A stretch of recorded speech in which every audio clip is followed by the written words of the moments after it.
I'd just like to walk through what those documents are with the jury. If you could start with the first page, the room information. Feel free to use the screen behind you. Do you see the individual's name in the top left? Yes. Can you read that for the jurors? Adam Montgomery. In what room does it say Adam Montgomery was staying in at the time? Room 1. And what were the dates associated with his stay? December 30th of 2019 through February 20th of 2020. Let's go to the next document. This is work order number A11010. What is the start date of that document? 2/5 of 2020. What's your understanding of what this document is? It's a work order for the fit. And can you read the description on that work order? It says general other, really cold in units 2 and 5. Come check the thermostat, slight odor when the heat is on. Done on 2/5 of 20. And what was the unit number associated with that? Unit 2. And we'll talk about this later, but are you familiar with the general layout of the rooms in the fit shelter? Yes. And let's move to work order number A11079. Which unit number is associated with that work order? Unit 1. And that's your understanding of where the defendant was staying? Correct. And can you read the general description? General other, weird smell coming from vents in the unit. Come check it out. And what was the date associated with? February 21st of 2020. Okay. And you mentioned earlier that the defendant left that room on February 20th? Correct. So this is the day after he left? Correct. If I may approach, Your Honor.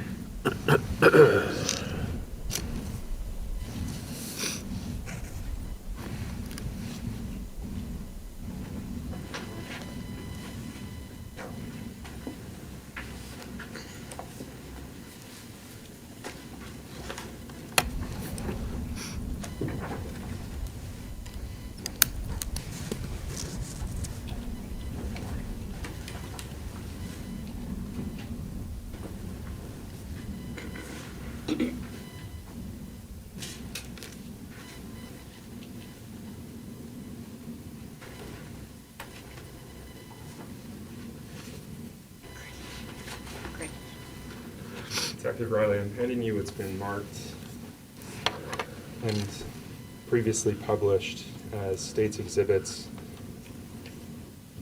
31 through 34, and what's been marked for identification as State's Exhibits 35 through 39 for identification. Can you take a look at each of those in turn? I'm going to take these records back from you. Can you take a look at each of those in turn and describe what's depicted on those images? This is the.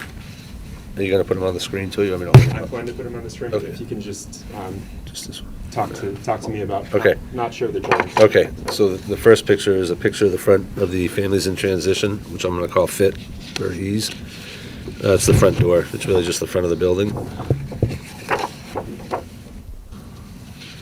And the second is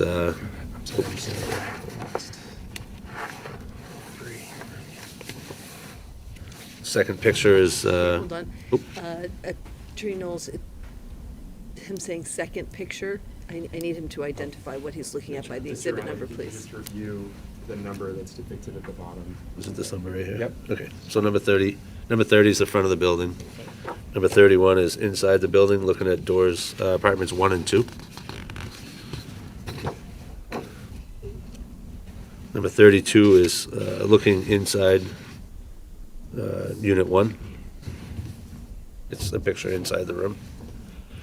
Number 33 is another picture inside the room, specifically of the ceiling. Number 34 is a picture of the vent, our area of interest, one of them. Number 35 is a picture above the ceiling, looking at the an area of interest that I'm sure we're going to talk about shortly. Number 36 is, I had placed a measuring tape to kind of show the size of the area of our interest up there. There's a and then number 37 is a picture of the ceiling was cut and it was on the floor before they wrapped it. How about 38, 39, 38?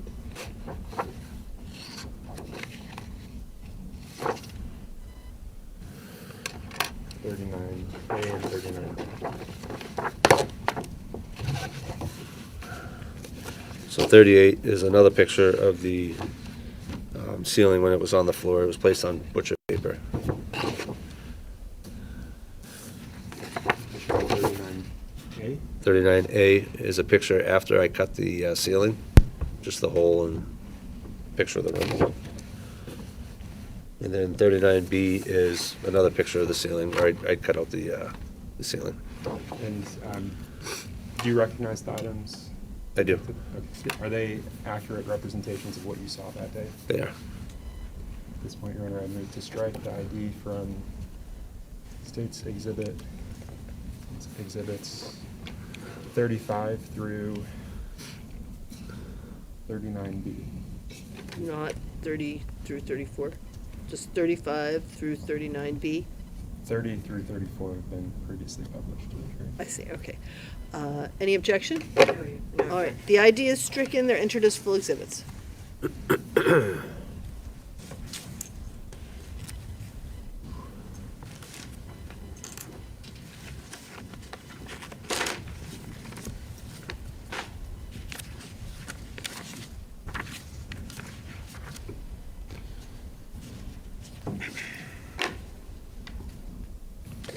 Detective Riley, when you arrived at the Families in Transition Shelter, were you accompanied by anyone that day?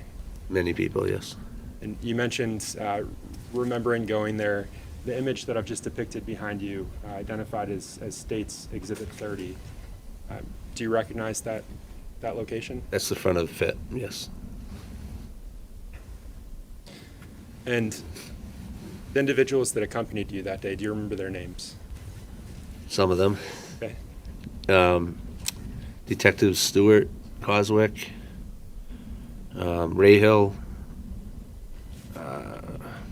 Deputy Duffs, William Duffs is his name, Tufts, I'm sorry, Tufts,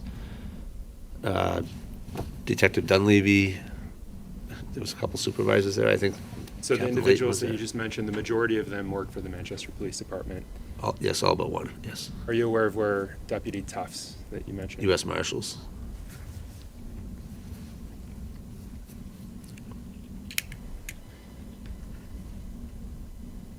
Mr. Riley, what did you do when you arrived at the Families in Transition Shelter, FIT Shelter? You mentioned that you did some cutting as you were reviewing those images. Can you tell the jurors what you actually did? So, you want me to start from my first observation when I walked in the room, or just the actual cutting? Let's talk about walking into the room first. If you'll look at the image that's on the screen behind you, State's Exhibit 31. What are we looking at there? Unit 1 and 2, the So, doors. Unit 1. I don't know that that's much better, but This is 01. so Unit 1 is on the left, and where's Unit 2? Right here, on the right. Right down. It's not- So they're adjoining rooms. Yes. They're polar opposites from each other. I'm pretty sure they're exactly opposite, like this, the wall separating the two. I'm sorry, Your Honor. Heard, Oh, yeah, sir, you just need to speak into the microphone sorry. when you're speaking, Yep, so sorry. that everyone can hear you. I know it's hard, but. Yep. And did you make any impressions when you, did you enter the room when you arrived? I did. And the image that's behind you said you recognized, That's Unit 1. and was that the layout that day? It was. Are you aware of whether or not they're allowed to move furniture at the Families in Transition Shelter? I have no idea. Tenants? Not aware. But that's what you saw when you arrived? Yes. And again, can you remind us why you were going there that day? There was information developed in the investigation that there's a potential that the missing child was placed above the ceiling in this unit. And was there an access point to that ceiling? There was. And do you see it in the image there? I do. It's the vent at the top. That vent? That's correct. There's a number next to that vent. Can you read that to the jurors? Number 1. When you arrived in that room, when you actually walked in, did you make any impression? Did you have any impressions? I did. Can you tell the jurors what those impressions There was an odor. I could smell something. I didn't know what it was when I first entered the room, but I could tell there was an odor in the room. Okay. Any other impressions, Detective? I mean, it looked lived in. Kind of a normal residence, I guess. Did you do anything with that vent while you were there? I did. What did you do with it? I removed the vent. I pushed it up into the ceiling and moved it to the side. Was there anything securing that vent when you moved it? I don't believe there's anything securing the vent to the outside frame. The vent kind of just sits into the outside frame, but the vent was connected to some tubing up top by a zip tie. Did you remove that zip tie at some point? Yes, I did, after. What did you observe did you look into the opening that you created? I did. You observed when you... As soon as I removed the cover, I could smell what I know is decomposition. I could smell a dead body, what I believed to be a dead body at the time, or it smelled like decomposition is the best way to describe it. What is decomposition? When a person dies, their body starts to degrade, I guess is the best word. It's a smell that you just won't forget. And can you just tell the jurors what your experience is with that smell? I mean, I've been to many, many death scenes, many autopsies. I've smelt it many times. Did you make any other observations when you looked into that vent? I did. And what were those? I could see at first that there was, it looked like a stain right close to the edge of the vent. That correct? And I also noted that you can see the sheetrock dust, and I'm sorry if you can't hear me, it's hard to crank my neck around to see this. The sheetrock dust you could tell had been altered. Like you could see in the back, it's all fresh sheetrock dust, probably from when the place was constructed. And this over here appeared to have been, something had been in that area. Mr. Riley, if you don't mind just standing up and actually pointing to that area of dusting that you're discussing. Right here. You can see here, this is different. The composition is very different between the two. It was clear that something was here and not placed over in this area. And the staining that you mentioned, where is that, if you could point it out on the screen? I'm sorry, say that again? You mentioned seeing staining. Yes. Where is that on the... This over here.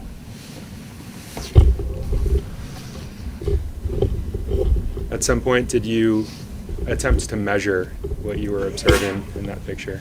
To the best, yes, I did. And is that it? It is. About 16 inches across? Approximately. It varied in size. Let's talk about what you did next after you observed this area of interest. What did you do? As a team, we obviously decided that we needed to take this, so we cut it. We used just an old school sheetrock serrated knife, and I cut the sheetrock until I got to the metal studs, and then we had to use a reciprocating saw to cut the metal studs you can see in the picture. Did you take any precautions while you were working on the ceiling? When I was up in there, I had gloves on, but I didn't go up into the ceiling. You couldn't because it would collapse. So I didn't really have, other than putting the measuring there, I didn't really have any direct involvement with like the stain. When I started cutting, we changed gloves every time we changed, like when we took the vent down, we changed gloves. When we started cutting, I changed gloves. But I was below the ceiling at this point. I was cutting from below. I wasn't up in the ceiling with it. Were you wearing a hazmat suit that day, or a I was mask? not. How about a mask? I was not. What were your working conditions like while you were doing this? It was hot. It was hot. It was hot. Yeah, it was very hot. Sweating? I was. How long did it take? You said you removed a portion of the ceiling. How long did that take? I would say the actual cutting was probably maybe an hour. The whole time we were up there was maybe, or dealing with that, maybe 3 hours. I don't recall the exact times, but it was within a couple hours, I think, probably, from the time we removed the vent till the time we actually took the ceiling down. And so you mentioned actually taking the ceiling down. Is that what it looked like? It is. And again, that staining, did it become more apparent once you removed it from the dark area it was in? It did, because of the lighting. It was.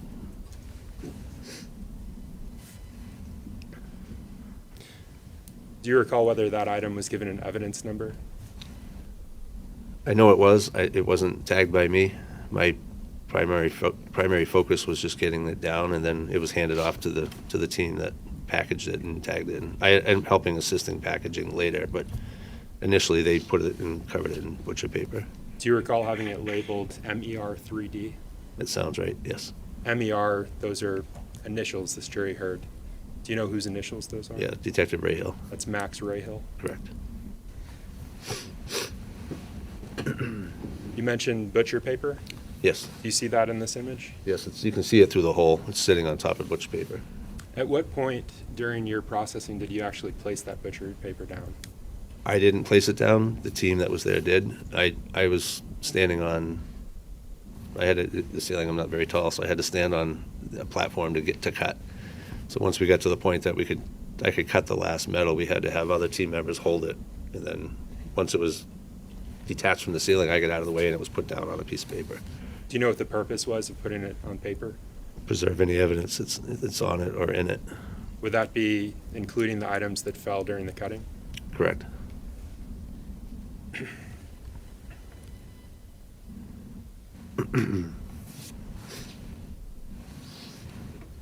Are you aware of how this portion of the ceiling was handled once it was removed, once you removed it?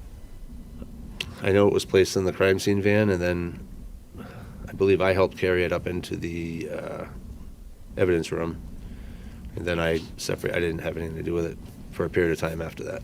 Were you aware of low points in the ceiling while you were processing it? I don't know, what do you mean by low points? Was it completely level, or do you know? On the outside, looking up, it was flat. Inside, there was a bunch of different channels because of the metal framing. I want to talk about how large the ceiling was relative to the overall room size.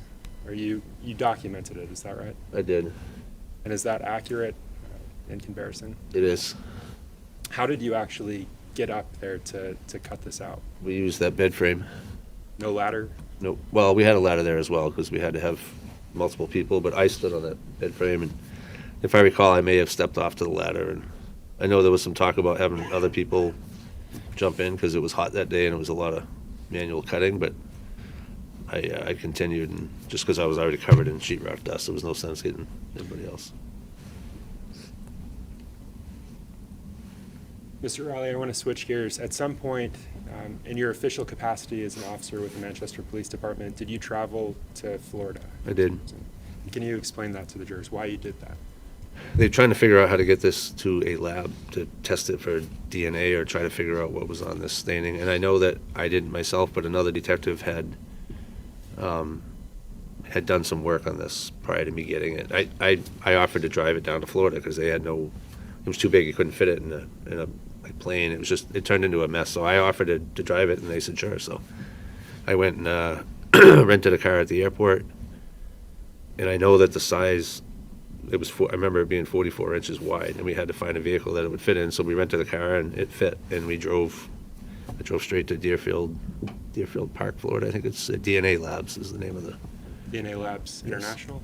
Yes, correct. And when you say we drove it, who, if anyone, were you accompanied with? Detective Bergeron Rosa.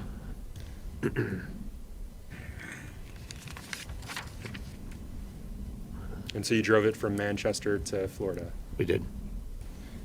And do you recall the date of that? I believe that was July 20th of 2022, if I recall correctly.